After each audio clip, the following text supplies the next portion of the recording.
Welcome to 1885, a pivotal year in American history, nestled in the heart of the Gilded Age. As the nation grappled with rapid industrialization and social upheaval, Grover Cleveland stepped into the White House on March 4th as the 22nd president, the first Democrat to hold the office since the Civil War.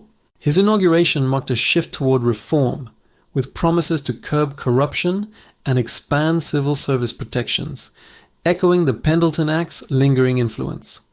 Beside him stood Vice President Thomas A. Hendricks, a symbol of Democratic resurgence, though tragedy would soon claim him on November 25th, leaving the vice presidency vacant for nearly 4 years. This was a time of monumental achievements that underscored America's growing might. On February 21st, the Washington Monument was finally dedicated in the nation's capital, its towering obelisk a testament to engineering prowess and national resilience after decades of construction delays. Standing 555 feet tall, it honored George Washington and became an enduring icon of unity amid post-war divisions. Meanwhile, the skyline of Chicago transformed forever with the completion of the home insurance building, the world's first skyscraper, revolutionizing urban architecture and paving the way for modern cities. Innovation surged across the land. On March 3rd, the American Telephone and Telegraph Company incorporated, laying the groundwork for a telecommunications empire that would connect the continent. That same day, the US Post Office introduced special delivery for first-class mail, speeding up commerce in an era of expanding railroads and telegraphs. In Massachusetts, Jan Matzeliger's shoe-lasting machine kicked off the first mass production of footwear, boosting factories and jobs in the burgeoning industrial north.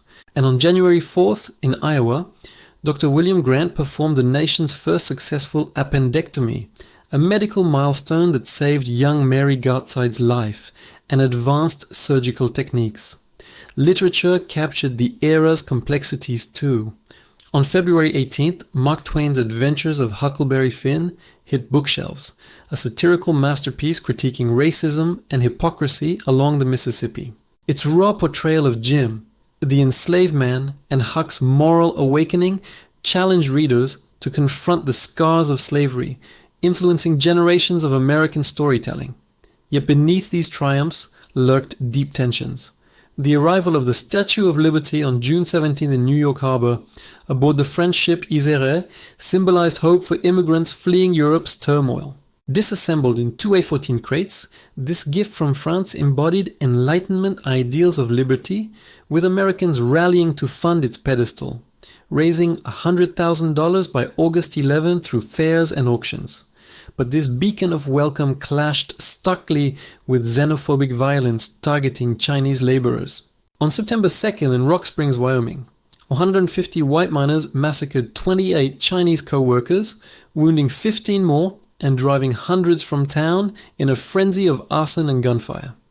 Fueled by economic resentment during a coal slump, the attack exposed the fragility of the Chinese Exclusion Act of 1882. Similar horrors unfolded on November 3rd in Tacoma, Washington, where vigilantes expelled Chinese residents, torching their homes and businesses. These events ignited national debates on immigration and labor, foreshadowing stricter borders and civil rights struggles.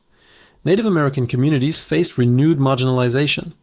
The Indian Appropriations Act of March 3rd declared tribes wards of the federal government, stripping sovereignty and forcing assimilation through boarding schools and land allotments.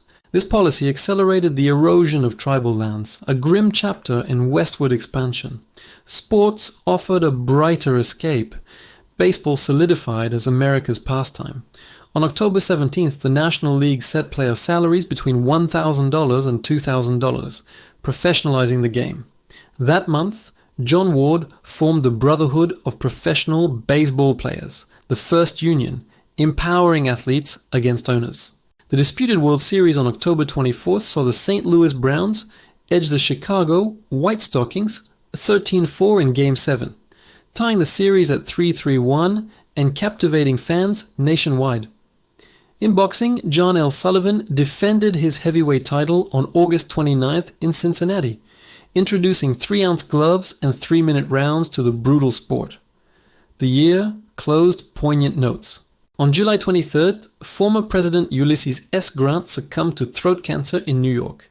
His memoirs rushed to publication, ensuring his family's financial security and cementing his legacy as a Union hero. The Carson City Mint shuttered on November 6th, ending Nevada's silver coinage era amid economic shifts. And on September 4th, New York's Exchange Buffet opened as the first self-service cafeteria, a practical innovation for bustling urbanites. From an American vantage, 1885's world stage amplified domestic echoes.